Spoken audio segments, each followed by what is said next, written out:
These boots weren't made for walking or driving either. People are coming and getting the boot put on their car and they're not being able to afford to get their tattoos done. Buddy Orr of Downtown Tattoo says his business is taking a hit because of Las Vegas parking enforcement. By the name, you'd probably think the same thing as Chuck Muth did when he found a boot on his car. We thought that it was an official City of Las Vegas agency that did it. Muth was booted while eating at Mamita's restaurant with an attorney friend who had to be in court right after lunch. In his opinion, this was an illegal taking of our property because we hadn't done anything wrong. If you Google Las Vegas parking enforcement, up comes the official website for the City of Las Vegas, but the company is private. They patrol lots for some downtown businesses to preserve customer parking.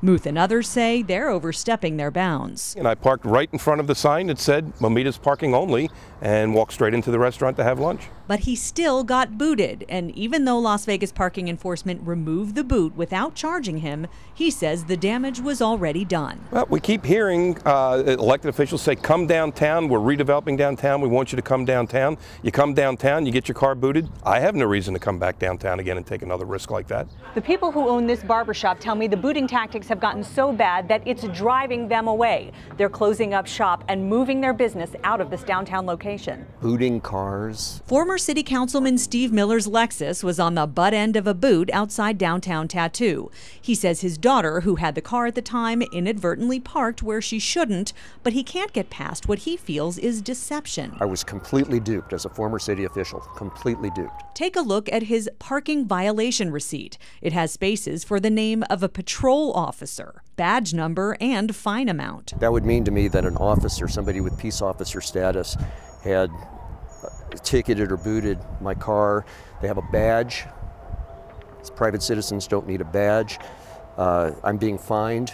If you look that up, that's a legal term for somebody who's committed a crime. But this company has no right to be inferring that when they boot a car. Customer complaints and our inquiry led the city attorney to investigate Las Vegas parking enforcement. As a result, the company has to make some big changes to clear up confusion. Some new signage has already gone up, but there's a lot more to come because the company has to completely change its name.